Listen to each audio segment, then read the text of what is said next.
오늘은 사도행전 강해 23번째 하나님이 원하시는 인생의 항해라는 제목을 가지고 피차 은혜 나누는 시간 가지도록 하겠습니다. 여러분, 우리 인생은 항해를 하고 있는 배와 같다고 할 수가 있습니다. 하나님이 주신 목적지를 향해서 날마다 전진하며 나아가야지 열매도 있고 보람 있는 삶의 발자취도 남길 수 있습니다. 그러나 모든 인생의 항해가 순적하고 평안한 것만은 아닌 것 같습니다. 때로는 광풍을 만나서 좌초하기도 하고 길을 잃은 가운데 표류하기도 하는 것이 저와 여러분들의 인생살이인 것 같습니다. 그럴지라도 다시 흩어진 전열을 가다듬고 앞을 향해 전진해서 나아갈 때 하나님께서 우리를 부르신 목적과 뜻을 이뤄드릴 수가 있는 것입니다. 자, 그렇다면 저와 여러분들의 인생은 어떻습니까? 우리 인생은 과연 순항하고 있다고 말할 수 있을까요? 제가 모르긴 몰라도 이 가운데서 시련의 빙산에 걸려서 좌초하신 분이 분명히 있으실 것입니다. 처음에는 선한 뜻을 가지고 시작했지만 수많은 어려움의 과정을 겪으면서 표류하고 있는 인생도 존재할 것입니다. 그러할지라도 우리는 우리 인생의 전열을 가다듬고 주님께서 주신 목적을 가지고 새 항해를 시작해야 할 줄 믿으시기 바랍니다. 그렇다면 어떻게 하면 우리 삶에 흩어진 것들을 가다듬고 하나님의 뜻을 향하여 새로운 항해를 시작할 수가 있겠을까요? 오늘같이 봉독한 본문을 보시면 세계 선교의 첫 장을 준비하기 위해서 새로운 항해를 준비했던 안디옥 교회의 모습이 기록되어져 있습니다. 이미 여러분들에게 말씀드린 것처럼 이 안디옥 교회는 핍박을 받아서 뿔뿔이 흩어진 사람들이 모여서 세운 교회였습니다. 그러니까 당연히 상처 있는 사람들이 많이 있었어요. 아픔이 있는 사람들이 많았고 자신감이 없는 사람들이 많았을 것입니다. 조직도 엉성하고 또 각양각색의 사람들이 모였기 때문에 그들이 내놓았던 오피니언도 다 다양했을 것입니다. 그래서 실제로 오늘 본문 1절 말씀을 보시면 그 교회를 구성했던 초기 구성원들의 이름이 기록되어져 있는데 참으로 다양한 배경을 가진 사람들이라는 것을 우리가 확인할 수가 있습니다. 첫 번째로 두 번째 줄에 보시면 바나바가 보이죠? 바나바. 이 바나바는요, 유대에서 내려온 사람입니다. 온유하고 따뜻한 가슴을 소유한 인물이 바나바였습니다. 두 번째 인물이 니게르라 하는 시몬이라고 밝히고 있죠. 정확하게 이 사람이 누구인지 우리가 알 길이 없어요. 그러나 그의 이름 앞에 니게르라고 하는 별칭이 붙어 있는 것을 보면은 아마도 흑인일 가능성이 많다라고 많은 주석가들이 추측을 하고 있습니다. 왜냐하면 이 니게르라고 하는 단어에서 니그로라는 흑인이라는 말이 나온 것입니다. 사실 이제 흑인 분들에게 니그로라고 얘기하면은 기분 나빠하시죠. 그래서 어떤 그 주석가들은 오늘 본문에 나온 그 시므온이 예수님의 십자가를 대신 지은 구레네 시몬이 아닌가 생각하는 주석가들도 있더라고요. 만약 이것이 사실이라면 참으로 신비로운 하나님의 역사를 우리가 엿볼 수가 있습니다. 사실 복음서를 보면 구레네 시몬은 자신이 원해서 십자가를 진 사람이 아니에요. 예루살렘에 올라갔다가 예수님이 십자가를 지고 처형되어져 가시는 것을 보다가 로마 군인들에게 지목이 되어서 십자가를 지었던 사람입니다. 그때 사실 본인이 생각하길 내가 참으로 제수가 더러운 날이구나. 어쩌다가 이 수많은 사람들 중에 하필이면 내가 걸려서 왜 이 수치스러운 십자가를 져야 하나 이렇게 생각했을 것입니다. 그러나 억지로 십자가를 지고 갔음에도 불구하고 그는 그날 하나님의 아들이 처형되는 현장을 목도하고 살아계신 예수 그리스도를 영접하고 구원받는 계기가 된 것입니다. 특별히 로마서 16장을 보시면 사도 바울이 자신을 도왔던 그 동역자들을 열거하는 중에 구레네 시몬의 아들의 이름이 나오는데 우리 16장 13절 다 같이 읽습니다. 시작. 주 안에서 택하심을 입은 루퍼와 그의 어머니에게 문안하라. 그의 어머니는 곧 내 어머니니라. 이렇게 나와 있습니다. 그의 아들 이름이 루퍼인데 루퍼라는 이름이 딱 등장하고 그리고 어머니의 이름이 등장하지 않았지만 어머니에게 문안하라 그러면서 그의 어머니가 곧 내 어머니란 이런 표현을 했습니다. 이 말이 무슨 뜻이겠습니까? 루퍼의 어머니는 구레네 시몬의 와이프입니다. 아마도 바울이 이런 고백을 한 것을 보면 이 루퍼의 어머니는 바울이 사역을 할 때 친어머니 이상으로 바울을 뒷바라지 했을 가능성이 많이 있죠. 그래서 어떤 주석가는 그가 안디옥에서 머문 약 1년의 기간 동안 그가 사역을 하는 가운데 그 집에서 머무르면서 뒷바라지를 한 사람이 바로 이 구레네 시몬의 아내라는 것입니다. 그렇다면 여러분 생각해 보세요. 억지로 십자가를 지었음에도 불구하고 자신도 구원받고 그의 온 가정이 구원받고 그의 자녀들도 축복받아서 하나님의 성경책에 이름을 올리지 않았습니까? 억지로는 십자가도 억지로진 이 직분도 기억했다가 이렇게 구원해 주시는데, 자원에서 십자가를 지시면, 자원에서 하나님의 헌신된 일을 하면 하나님께서 얼마나 축복을 주시겠습니까?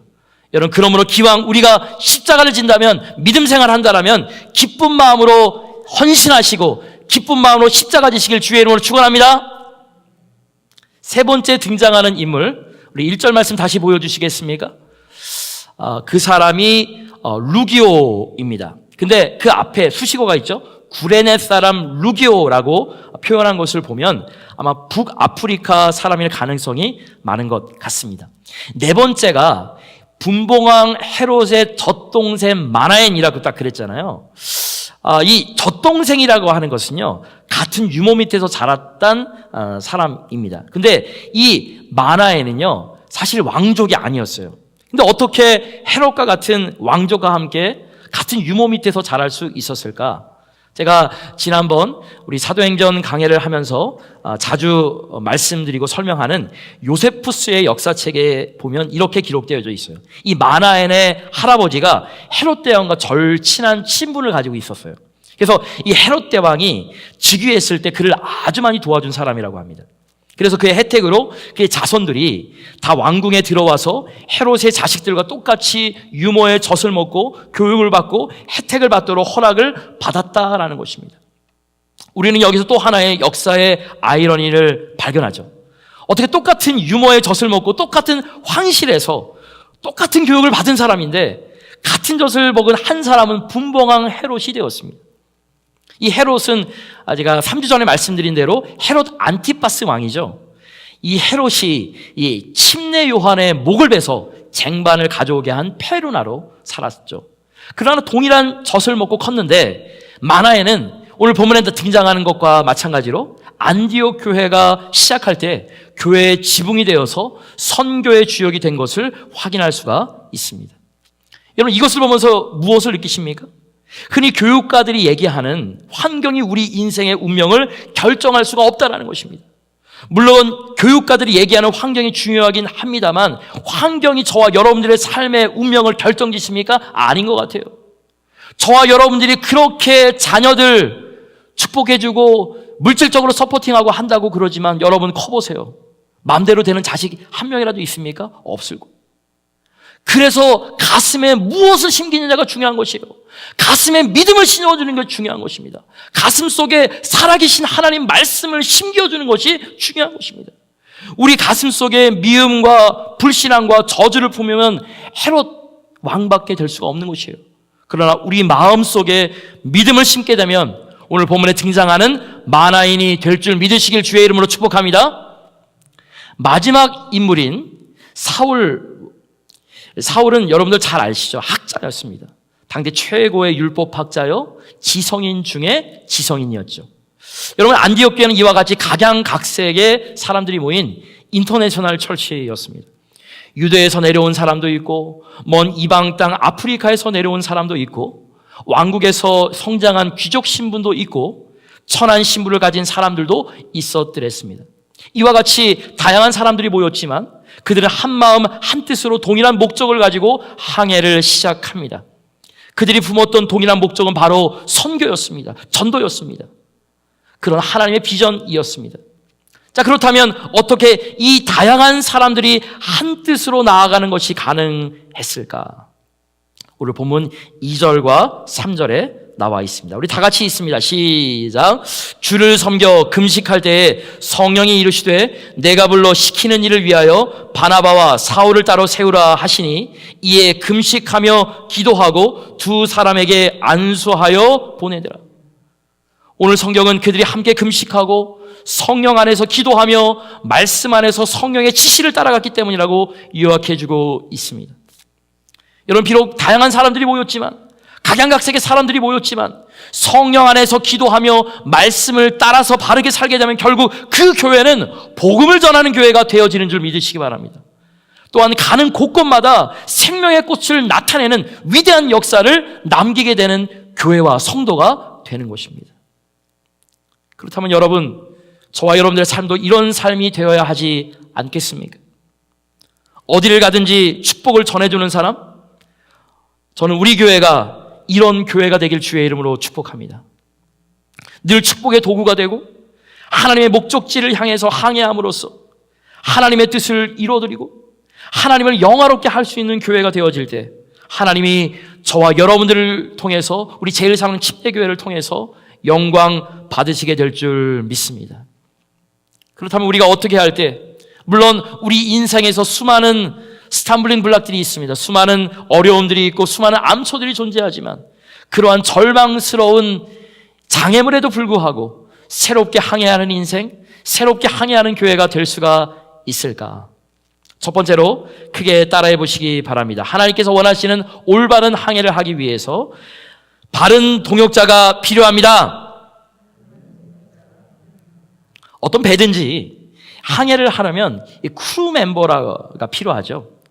혼자서 그 배를 절대로 이끌 수가 없습니다.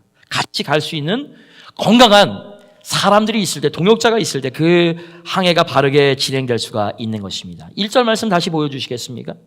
오늘 말씀 1절을 다시 보시면 이 안디옥 교회는 한 개인이 세운 교회가 아니라 다양한 사람들이 함께 세운 교회인 것을 알 수가 있죠.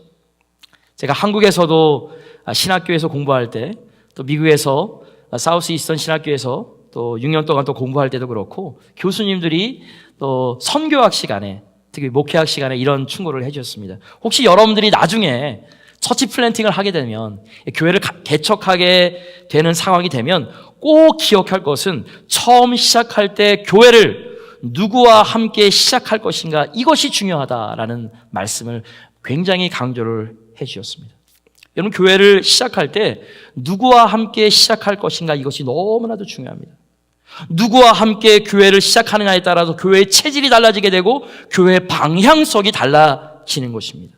같은 비전을 바라보면서 함께 나아갈 수 있는 좋은 동역자를 만나는 것이 굉장히 중요하다라는 것입니다.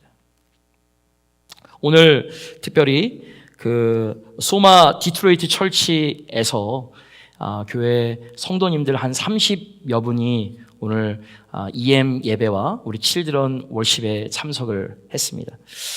담임 목사님이신 마이크 엘리 목사님은요, 우드사이드 바이블 처치 아시죠? 우리 트로이 이쪽 지역에서 제일 큰 교회, 아마 이제 캠퍼스가 10개 이상 되는데 한 8천여 명 되는데 거기에 수석부 목사님이었습니다. 근데 이분이 목회를 하면서 너무나도 작은 교회든 큰 교회건 헌신하시는 분들만 헌신하시고 그냥 썬데이 때 그냥 왔다가 가고 하면은 신앙적으로 성장도 안 하고, 정말 이것이 정말 교회인가, 이것이 정말 크리스찬들의 삶의 모습인가, 하나님께서 원하시는 미셔널 이머징 철치를 한번 개척해 보겠다. 그리고 과감하게 목회자의 그런 타이틀 같은 것들도 과감하게 버리고 사도바울과 같이 텐트 메이커를 하겠다. 그래서 개척자들을 이렇게 뽑았습니다. 그리고 함께 목양을 하면서 같이 이제 제자들과 함께 이제 개척을 딱 시작했는데, 그리고 그 성도님들 중에서 루핑하는 그런 이제 컴퍼니 하는 사람들이 있었는데 그분들하고 같이 하여돼서 일을 하고 거기서 일을 하면서 이제 그게 교회에다가 사례비도 받지 않고 텐트 메이커 역할을 하는 것입니다. 그리고 건물이 없어요. 교세는 우리 교회보다 더 많이 모입니다. 한 100명 이상 모이는데 하우스 철치로 모입니다. 월요일서부터 토요일까지 매일매일마다 이제 하우스 철치로 20명에서 30명이 셀그룹 리더가 하우스 철치로 모이고, 물론 담임 목사님 매주마다 같이 이렇게 하고, 철치 건물이 없습니다. 철치 건물이 없는 대신에 본인도 텐트 메이커이기 때문에 루핑 작업하는 이제 하여된 사람이기 때문에 교회 절반 이상의 재정을 하나님 앞에 올려드리고 있습니다. 너무나도 건강한 목회를 하고 계신 분인데, 우리 피터 선사님이 또 처치 플랜팅에 대한 그 플래닝을 또 가지고 있고, 저도 이제 인터내셔널 처치라든지, 저도 나중에 언제가 될지 모르겠지만 제가 그랬잖아요. 한 2030년도에는 한 2개 정도 교회를 개척하고 싶다. 물론 우리 교회가 건강하게 성장해야 되겠지만, 그런 마인드를 가지고 있던 중에 또 알게 되어서, 이분이 또 매 주마다는 교회 건물이 필요하잖아요. 그래서 한번 우리 교회 한번 와서 한번 들어봐라.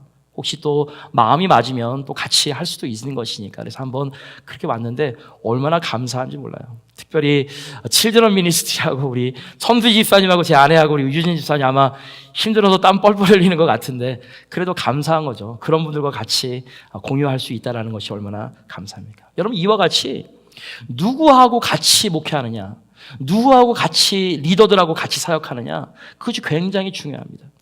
저는 저희 교회가 39년, 이제 내후년 되면 40주년이지만 제가 이제 8대 목회자이지 않습니까? 저같이 청빙된 목회자들이 해야 되는 것은 새롭게 제가 개척하는 것이 아니기 때문에 기존에 계신 분들과 결을 맞추는 것입니다. 말씀으로 양육하고 또 복음적인 설교를 하면서 제 목회 철학과 제 비전에 맞추는 작업이 해야 되는 것입니다. 그 작업 중에 있는 것 여러분들 아시죠? 보고 계시죠? 제가 처음에 청빙되어서 청빙 설교를 할 때도 말씀드렸지만 최소한 3년에서 5년은 걸린다고 말씀을 드렸습니다. 저도 그렇게 봐요. 아마 한 5년쯤 저와 같이 말씀 양육도 하시고 삶을 나누시고 또 설교도 들어가시면서 저와 교제하시게 되면 저하고 같이 결을 맞추게 되겠죠. 저의 비전도 그렇습니다. 미셔널 철치. 물론 이제 교회 건물이 없는 교회는 할 수가 없지만 하나님께서 원하시는 그 건강한 교회를 이루기 위해서 하는 것. 여러분, 저만 그렇습니까? 목회자만 그렇습니까? 아니에요. 개인의 인생도 마찬가지입니다.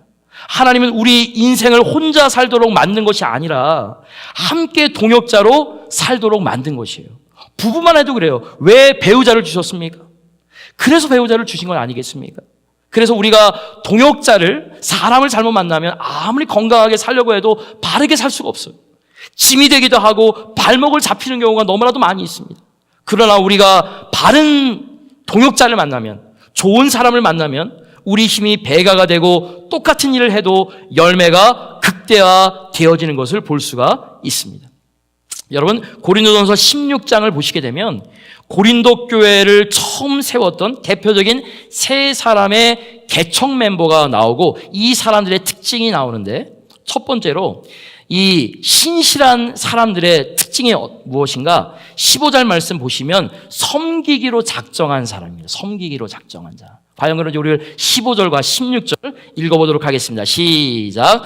형제들아, 스데바나의 집은 곧 아가야의 첫 열매요 또 성도 섬기기로 작정한 줄을 너희가 아는지라. 내가 너희를 권하노니 이 같은 사람들과 또 함께 일하며 수고하는 모든 사람에게 순종하라.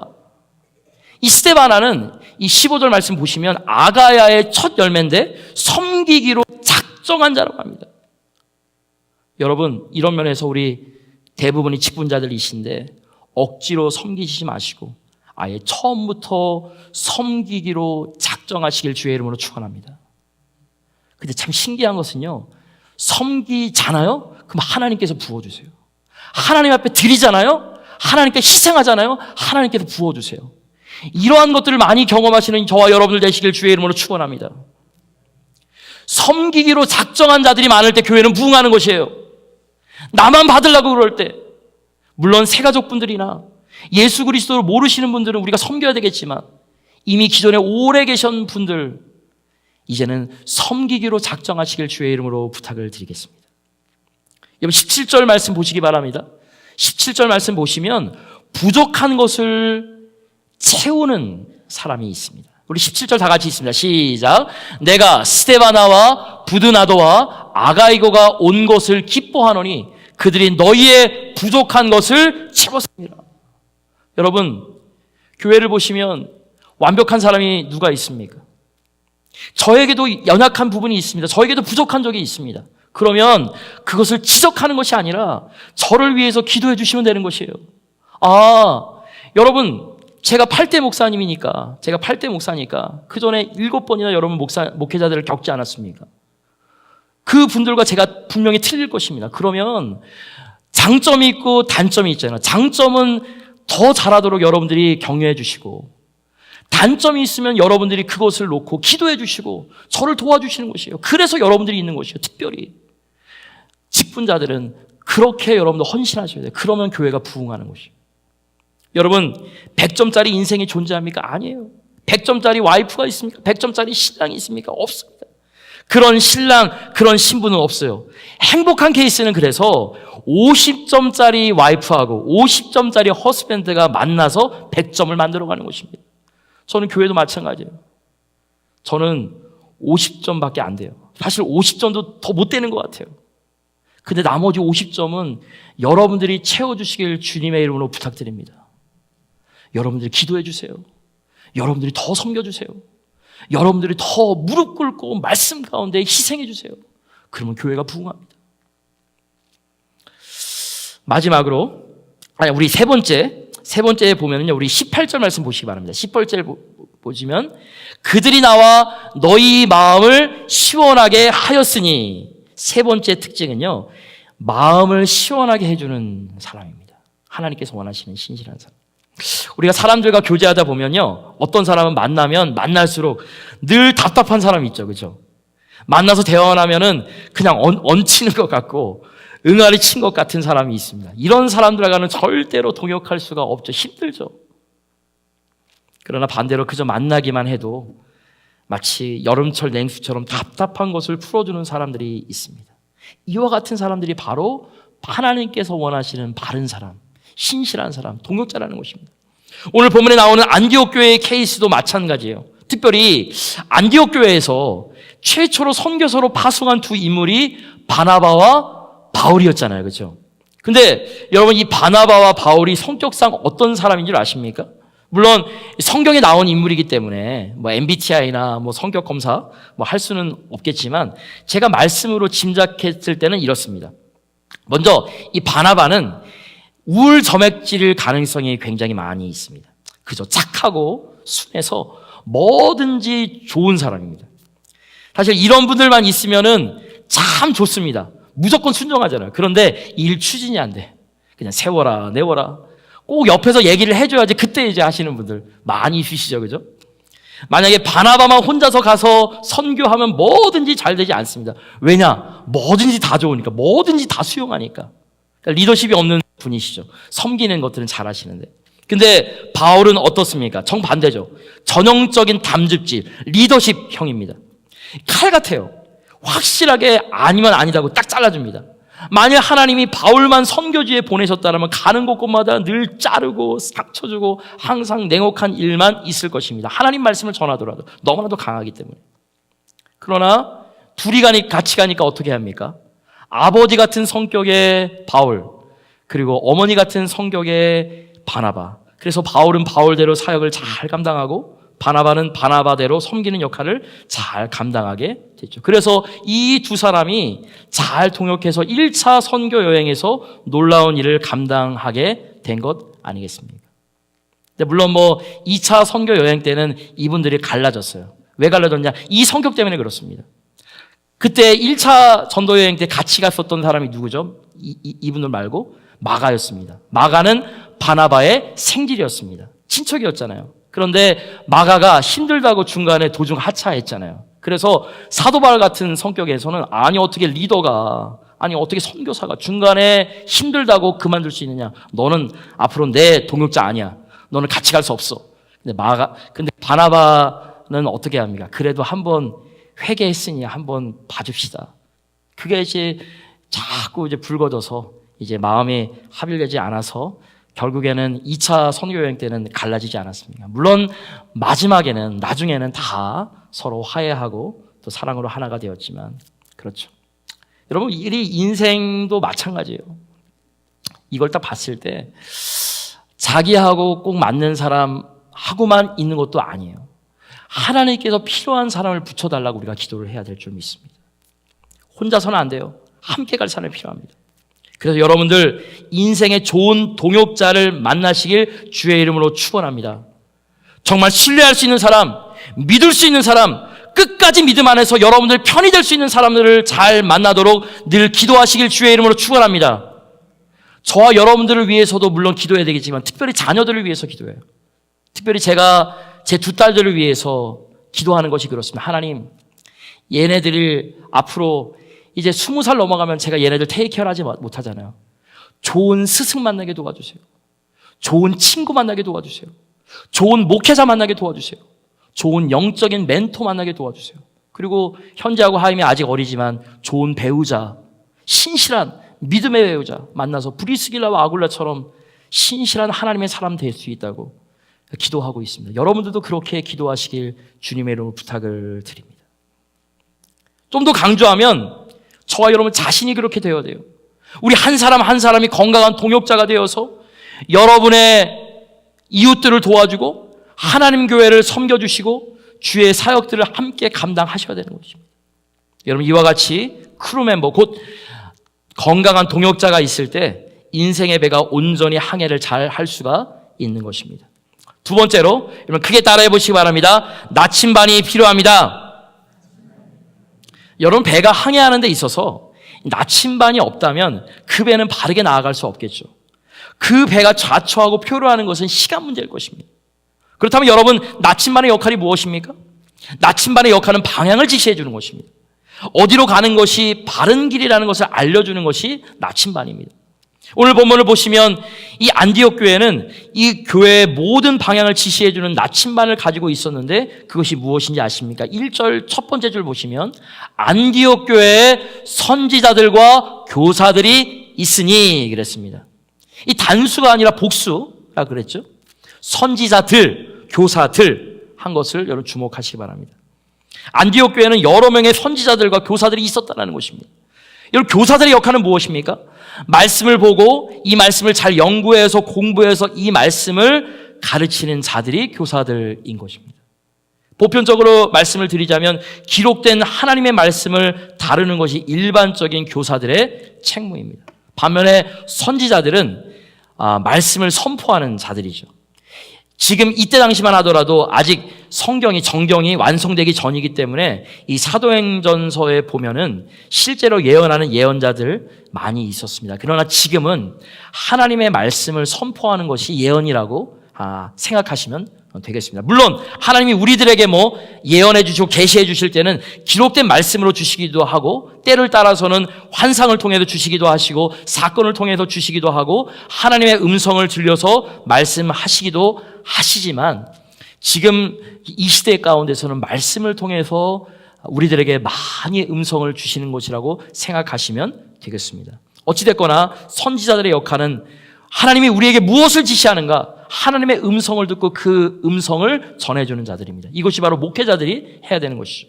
그렇다면 교사의 역할은 하나님의 말씀이 무엇을 가르치는가 말씀의 지시를 순종해서 말씀대로 살자고 하는 사람들이 바로 교사들인 것입니다. 특별히 우리 교회의 교사들이라고 한다면 목자들이라고 할 수가 있는 것이죠. 여러분, 목자들은 기본적으로 교사들이 돼야 되는 것입니다. 말씀 충만하시고 그리고 말씀대로 살아갈 수 있도록 여러분들 스스로도 노력하시고 여러분들 목원들을 그렇게 말씀으로 잘 권면하시길 주의 이름으로 축복합니다. 그리고 목원들은 또 목자들을 그 리더십을 잘 따르고 같이 목원들과 같이 목장 모임할 때 말씀으로 자꾸 삶을 나누세요. 또 목자분들은 또 저를 통해서 부족하지만 저를 통해서 말씀 양육을 통해서 자꾸 배우시고 그 말씀대로 살아가기 위해서 헌신하시고 작정하셔야 되는 것입니다. 이와 같이 선지자들과 교사들이 그 교회의 나침반 역할을 정말로 잘했기 때문에 하나님의 교회가 정도를 향해서 걸어가는 것이 가능했고 엉뚱한 곳을 향하여 표류하지 않게 되었다라는 것입니다. 그렇다면 건강하지 못한 교회의 특징은 무엇입니까? 말씀을 잘 모르는 교회입니다. 목회자도 말씀을 잘 모르고 리더들도 직분자들도 특별히 목자들이 말씀을 잘 모른다라면 우리 교회는 자꾸 표류하게 되는 것이죠. 말씀을 가지고서 교회의 비전을 바라보고 말씀을 가지고서 신앙생활을 권면하고 기도해야 되는데 그러지 못한다면 교회는 자꾸 표류하게 될 것입니다. 리더들만 그렇습니까? 저와 여러분의 인생 가운데서 말씀의 나침반이 필요한 것입니다. 여러분들은 여러분의 인생을 무엇에 의지해서 진행해 가고 있으십니까? 상식에 따라서, 여론에 따라서, 나의 경험에 따라서 여러분들이 그렇게 여러분들의 인생을 살아가게 되면 여러분 삶이 표류하든지 좌초하는 것은 시간 문제입니다. 여러분, 그러므로 하나님 말씀을 따라가시길 주의 이름으로 축원합니다. 그러면 여러분 결단코 헤매이지 아니하고 바른 길을 향해서 나아갈 수 있을 것입니다. 그리고 여러분들 삶 시리즈 벌써 새로운 삶, 예수님 자리, 믿음의 삶 벌써 3번째 가르치고 있는데, 여러분 때가 되든지 여러분 힘들어도 같이 좀 자원해서 공부 같이 해주시면 너무나도 좋을 것 같아요. 이 여건이 안 되면 CD라도 들어서 자꾸 말씀의 사람들 되시길 주의 이름으로 권면을 드립니다. 마지막 3번째로 하나님께서 원하시는 올바른 항해를 하기 위해서 필요한 것, 크게 따라해 보시기 바랍니다. 동력의 원천이 필요합니다. 그렇죠? 여러분, 배는요 승무원들만 있다고 가는 것 아니죠. 나침판만 있다고 가는 것 아니죠. 이 배를 움직일 수 있는 동력이 있어야지 배가 나아갈 수 있는 것입니다. 저는 이 동력의 원천을 성령의 바람, 성령의 능력이라고 부르고 싶습니다. 제가 안디옥 교회를 움직였던 몇 가지 요소들, 2가지 요소를 살펴봤죠. 첫 번째로는 사람들이었죠. 좋은 동역자들이 그 교회의 주축이 되어야지 건강한 교회 되고 하나님께서 원하시는 교회가 되는 것입니다. 2번째로는 말씀이 그 교회의 그 신앙의 근간이 되어야 되는 것입니다. 그러나 그 교회를 실제적으로 이끌어간 근본적인 동력은 성령이었음을 확인할 수가 있는데, 다시 한번 우리 2절 말씀 보시면 이런 말씀이죠. 주를 섬겨 금식할 때에 성령이 이르시되 그랬잖아요. 근데 여기서 주를 섬겼다라고 하는 말을 영어 성경과 또 원어 성경, 그릭 단어로 보시면 예배했다라고 나와 있어요. 즉 예배하면서 찬양하고 금식으로 기도할 때에 누가 나타나십니까? 성령께서 나타나셔서 그 교회가 어디로 움직여 가야 할지를 지시한 것입니다. 여러분 3절 말씀 보시면 그래서 이에 금식하고 기도하고 2 사람에게 안수하여 보냈다고 나와 있습니다. 이 안디옥 교회는 그래서 성령의 지시를 따라서 움직일 뿐만 아니라 성령의 능력을 공급받아서 선교사를 파송하고 선교의 사역을 잘 감당한 것을 볼 수가 있습니다. 특별히 여러분들 이 3절 말씀에 안수라는 말씀이 있습니다. 여러분 안수받은 자들은 굉장히 중요하게 이 말씀을 봐야 됩니다. 여러분 안수받은 분들, 우리 장로님들도 계신데 안수의 뜻을 제대로 알고 있습니까? 저를 포함해서. 첫 번째로는 구별한다라는 뜻을 가지고 있어요. 구별한다. 안수받은 목회자 그리고 안수받은 항존직들은요 구별된 사람입니다. 세상 사람과 똑같이 말하고 세상 사람과 똑같이 생각하고 세상 사람과 똑같이 분내고 화내고 그러면 구별된 사람 아니죠. 때로는 아껴줘야 됩니다. 때로는 희생해야 되는 것입니다. 때로는 억울하도 참아야 되는 것입니다. 그것이 구별된 사람인 것입니다. 2번째로 기능은 안수받은 사람이 아니라 다 할 수 있는 것입니다. 창세기에 보시면 축복을 물려줄 때에 전수한다라는 의미로 안수한다고 했습니다. 여러분들 자녀를 많이 안수기도 해주세요. 여러분들 자녀들 머리 붙잡고 발 붙잡고 끌어안고 축복기도 많이 해주세요. 야곱이 그의 아들들과 손주들을 축복할 때 안수함으로 축복을 전수시켜 준 것을 볼 수가 있습니다. 3번째 기능이 제가 얘기할 것입니다. 우리 사도행전서에 보면 성령의 임재, 성령의 은사가 임하게 할 때 안수한 사실을 오늘 본문이 보여줍니다. 여러분 우리 손에 매직 있는 것 아닙니다. 손이 이게 대단한 것 아닙니다. 손에서 무슨 장풍이 나오는 것도 아니에요. 손은 그냥 도구일 뿐입니다. 그냥 우리가 정말 손을 얹고 믿음으로 기도하면 성령의 능력이 나타나는 것입니다. 저도 이제 새해에 들어서 또 특별 새벽 예배의 기도, 또 이제 1월 달에 여러분들 가정을 위해서 특별히 안수기도 해드리려고 그러는데 제게 있어서 능력이 있어서 하는 거 아니에요. 하나님께서 저에게 부어주시는 축복권 가지고서 여러분들 축복해 주는 거예요. 충복이 해주는 거죠. 그것이 바로 안수의 능력이죠. 그래서 오늘 말씀을 보시면 하나님은 바나바와 사울을 따로 세우신 후에 그들 머리에 손을 얹고 하나님의 능력을 주심으로 인해 선교사가 되게 하셨고, 이 결과 이 두 사람이 가는 곳곳마다 복음의 기적을 낳게 해주신 것을 볼 수가 있습니다. 여러분들, 물론 우리가 가진 힘, 우리가 가진 노력도 중요합니다. 그러나 우리가 가진 능력이라는 것이 얼마나 연약한지, 인간의 노력이라는 것이 얼마나 미비한지, 얼마나 한계가 많은지 우리가 인식할 필요가 있습니다. 우리가 애쓰고 노력한들 우리의 힘으로 우리 인생을 한 발짝이라도 움직일 수 있다라고 생각하십니까? 불가능해요. 이미 여러분들이 아시다시피 불경기라고 하는 광풍 앞에 떠내려가는 나의 사업을 내가 다시 회복시킬 수 있습니까? 질병이라는 암초 앞에서 어떻게 우리 능력으로 자유하게 할 수가 있습니까? 무너져버리고 좌절해버리는 우리 가정의 위기를 어떻게 우리 힘으로 회복시킬 수 있겠습니까? 우리 힘으로 안 돼요. 그러나 성령의 바람으로는 가능한 줄 믿으시길 주의 이름으로 축원합니다. 나의 능력이 아니라 성령의 능력으로 하면 모든 것이 가능한 것입니다. 특별히 로마서 8장 26절을 보시기 바랍니다. 우리가 간절히 기도하면 성령께서 친히 우리들의 연약함을 위해서 단식으로 간구해 주신다고 말씀해 주셨습니다. 여러분, 우리 인생이 얼마나 미련한 줄 아세요? 너무나도 미련하고 무식해서 무엇을 구해야 할지 모르는데 너무나도 답답한 우리를 바라보며 성령이 말할 수 없는 탄식으로 우리를 위하여 친히 간구하시니, 여러분, 성령이 우리를 위해서 탄식해주는 기도를 경험해 보셨습니까? 나의 모든 것을 다 내려놓고 성령의 능력에 잠겨서 내 마음대로 하는 기도가 아니에요. 성령이 강권적으로 기도하는 것도 여러분 경험해 보셨습니까? 그러면 변화가 일어나는 것입니다. 여러분, 성령이 저와 여러분을 강권적으로 인도함으로 우리가 기도하기 시작하면 나의 음성이 아니라 성령의 말하게 함을 따라서 말하는 것이에요. 그때 내 안에 있던 모든 부정한 것들이 다 터져나오는 것입니다. 내가 지금까지 움켜잡고 있던 모든 악한 것들이 다 터져나와서 떠나가게 되는 줄 믿으시면 아멘 하시기 바랍니다. 우리를 심지어 붙잡고 있던 질병들까지도 더 떠나가게 되는 줄 믿으시기 바랍니다.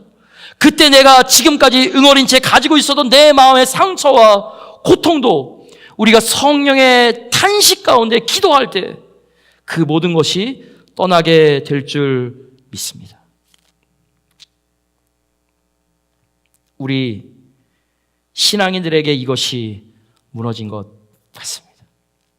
참으로 부끄러운 고백이지만 지난 우리 크리스마스를 맞이하면서 제가 한국 뉴스를 딱 보니까 큰 교회 두 교회가 무너진 것을 보면서, 목회자들이 무너진 것을 보면서 어떻게 이야기를 했느냐, 사랑도 명성도 없는 한국교회, 그렇게 이야기하면서 MBC에서 어느 한 목회자 불륜 사건을 대대적으로 또 보도를 했습니다. 17년 동안 잘 살았던 남편과 아내, 신실한 부부인데 갑자기 아내가 이혼을 하자고 한 것입니다. 2년 동안 3년 동안 지극정성을 해도 그 아내가 이혼을 하자고 했는데 따로 이제 알아보니까 목회자와 그 아내분이 이제 불륜 관계가 사실이 난 것입니다. 처음에는 다 부정했습니다.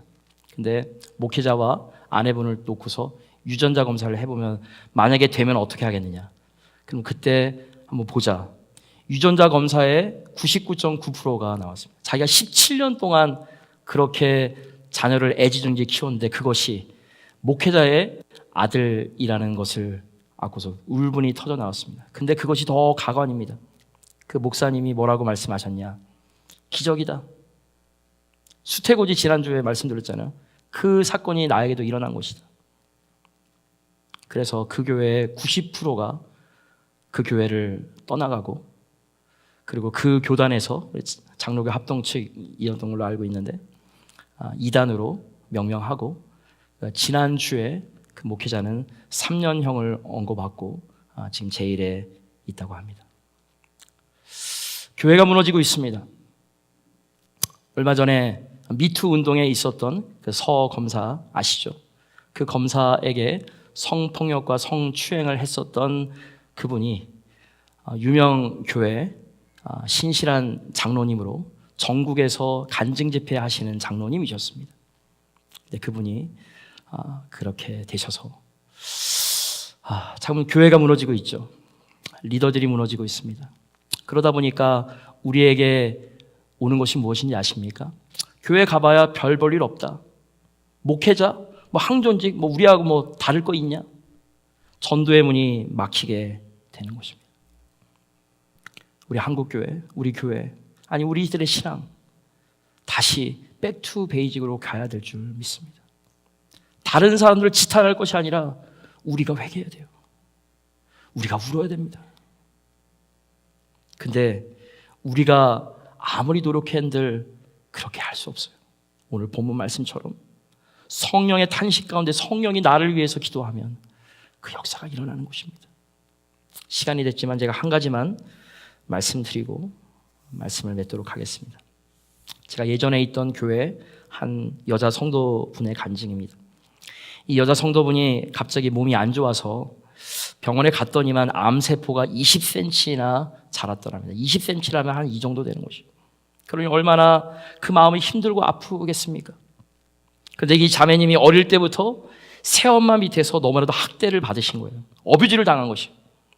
어떤 데는 스케트날을 가지고서 그 뾰족한 것을 통해서 맞기도 하고, 그래서 어렸을 때부터 얼마나 상처를 받았더니 너무나도 새 어머니를 미워했다고 합니다. 나중에 성장한 이후에 또 사람을 딱 보게 되면 사람을 사랑하지 못하는 것이에요. 그 사람하고 가까이지 못하는 것이에요. 심지어 사랑하는 남자가 생겼는데도 그 사람이 조금만 더 다가와주면 그 사람하고 자꾸 그 상처 때문에 가는 곳곳마다 사람을 미워하고 문제를 자기 스스로 갖고 있었는데 그것을 해결받지 못하다가 오늘 로마서 8장 26절 말씀을 가지고서 우리 힘으로는 용서할 수 없고 우리 힘으로는 안 되지만 성령께서 우리 안에 하나님의 사랑을 부어주시면 우리가 회복될 수 있다. 이 말씀을 갖고 갑자기 성령께서 부어주시는 억제할 수 없는 그 은혜를 주셔서 펑펑 울게 됐더라. 그러니까 자기 어머니를 용서하는 기도가 절로 나오더랍니다. 참 신기한 것은 그리고 나서 그 어머니가 딱 3일 만에 돌아가셨다라는 것입니다. 만약에 용서를 하지 않은 채 어머니를 보내게 되었다면 얼마나 평생의 짐이 될 것이었는지 모르겠다고 간증하시는 그 자매님. 그리고 그 용서를 경험하고 났으니까 자신의 마음이 그렇게 감사하고 평안한지 모르겠다는 것입니다. 그리고 나서 어머님 장례식을 치르고 나서 몸이 좀 좋아진 것 같아서 병원에 가봤더니 좀 기적적으로 20cm의 암이 다 사라졌다는 것입니다.